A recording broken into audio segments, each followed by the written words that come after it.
প্রকৃতপক্ষে 17 তারিখের যে ঘটনাটা, তার 2 দিন আগে ওই পরিবারে এই গৃহকর্মীর নিয়োগ হয়। গৃহকর্মী নিয়োগের সময় তার নাম ভুল অথবা মিথ্যা দিয়েছে। বাড়ির কেয়ারটেকার কাছে বলেছে মমতাজ, এবং ওই বাসায় ভিকটিমের পরিবারে সে তার নাম বলেছে মারুফা। 14 তারিখের নিয়োগের পরের দিনই গৃহের যে ছোট ছেলে তার স্ত্রী সহ সে তার শ্বশুর বাড়িতে চলে যায়। বাড়িতে থাকে শুধুমাত্র ভিকটিম আয়েশা আক্তার 62, যিনি মৃত্যুবরণ করেছেন, এবং তার স্বামী আনোয়ার হোসেন। এবং এই সুযোগকে কাজে লাগিয়ে গৃহকর্মী সে গুরুতর চেতনানাশক মেডিসিন ব্যবহার করে বাসা থেকে স্বর্ণালঙ্কার সহ বিভিন্ন জিনিস লুটপাট করে নিয়ে যায় এবং সে গা ঢাকা দেয়। সন্ধ্যা নাগাদ পরিবারের বড় ছেলে সে বাবাকে ফোন দেয়, কিন্তু বাবা ভালোভাবে কথা বলতে না পারায় সে দ্রুত বাসায় চলে আসে। বাসায় এসে তার মাকে অত্যন্ত নিথর অবস্থায় দেখতে পান এবং বাবাকে মুমূর্ষু অবস্থায় দেখতে পান। সে দ্রুত তড়িঘড়ি করে হসপিটালে নিয়ে যান। উত্তরাতে লুবানা হসপিটাল আছে, আপনারা জানেন। লুবানা হসপিটালে তাদেরকে অ্যাডমিট করে, কিন্তু হসপিটালে নেওয়ার পরে হসপিটাল কর্তৃপক্ষ তার মা আয়েশা আক্তার নিহত বলে জানান এবং তার বাবা আনোয়ার হোসেনকে আইসিইউতে ভর্তি করা হয়।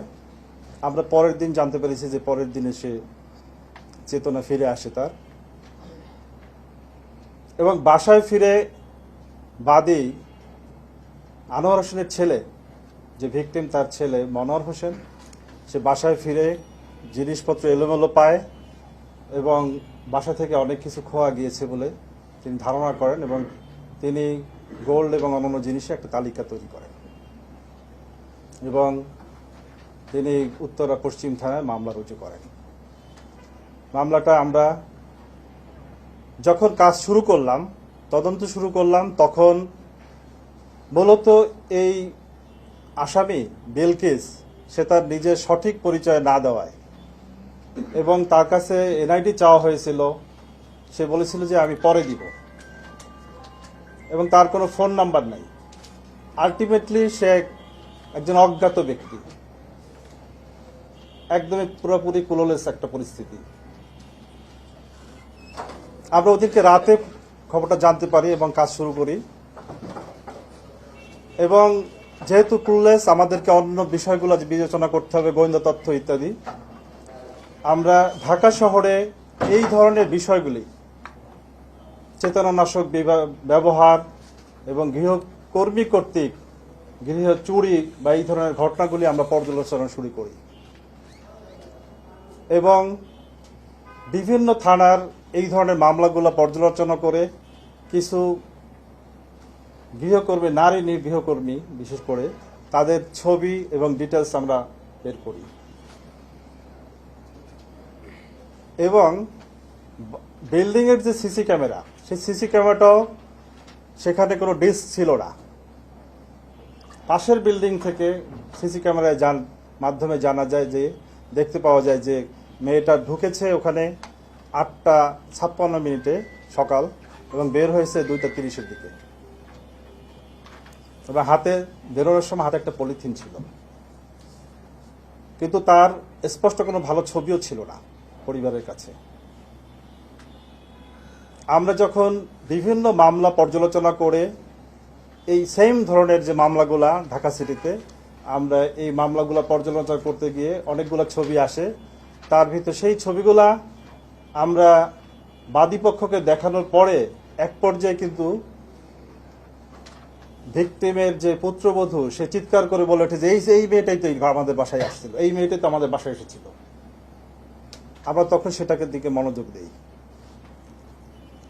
একটা পর্যায়ে আমরা এই মেয়ে রিলেটেড যত মামলা আছে সেগুলো পর্যালোচনা করি এবং গোয়েন্দা তথ্য পর্যালোচনা করে আমরা জানতে পারি যে তার অস্থায়ী ঠিকানা হচ্ছে গাজীপুরে, কিন্তু তার বাবার বাড়ি হচ্ছে ধোবাউড়া ময়মনসিংহ আর স্বামীর বাড়ি হচ্ছে মেলান্দহ জামালপুর। তা আমরা প্রথম গাজীপুরে চেক ব্যাক করি, কিন্তু তার এই অপরাধের প্যাটার্ন হচ্ছে এইভাবে যে সে অপরাধ ঘটিয়ে বাসা চেঞ্জ করে ফেলে এবং বাসা চেঞ্জ করে ফেলায় তার নতুন বাসা কেউ জানে না। এরকম একটা পরিস্থিতি আমরা বাধ্য হয়ে ধোবাউড়া ময়মনসিংহ এবং মেলান্দহ জামালপুর এই সকল জায়গাগুলিতে অভিযান পরিচালনা করি, তথ্য সংগ্রহ করি এবং তারই মাধ্যমে আমরা আবার গাজীপুরে ফিরে আসি। মেলান্দহের তথ্যের ভিত্তিতে আমরা গাজীপুরে তার বাসা উদ্ঘাটন করতে সক্ষম হই। তো সেখানে তাকে আমরা বাসা থেকে তাকে গ্রেপ্তার করি এবং বিলকিস সে স্বীকার করে যে স্বেচ্ছায় স্বপ্রণোদিত হয়ে সে মিথ্যা তথ্য দিয়েছিল নাম, এবং সে এই ঘটনা সংঘটিত করেছে।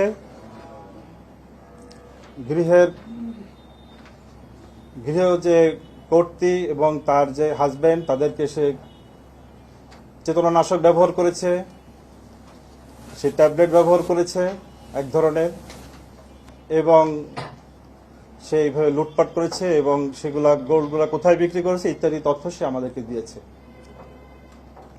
যদিও তথ্যগুলোর ভিতরে কিছু পার্থক্য রয়েছে বাদীপক্ষের এবং তার তথ্যের ভিতরে, আমরা সেগুলো যাচাইয়ের ভিতরে রেখেছি। তো একটা পর্যায়ে আমরা জানতে পারি সে গোল্ডগুলো কোথায় বিক্রি করবে।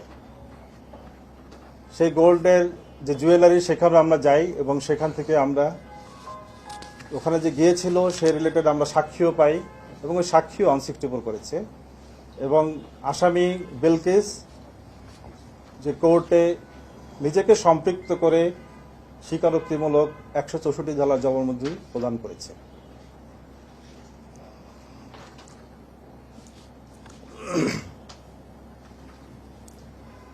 আমরা এরপরে গোল্ডের বিষয়ে এবং অন্যান্য বিষয়ে খোঁজখবর নিয়েছি এবং যে দোকানে সে বিক্রি করেছিল তারা অস্বীকার করলো সেখানকার একজন আসামি আমাদের কাছে গ্রেপ্তার রয়েছে এবং তাকে কোর্টে উপস্থাপন করা হয়েছে।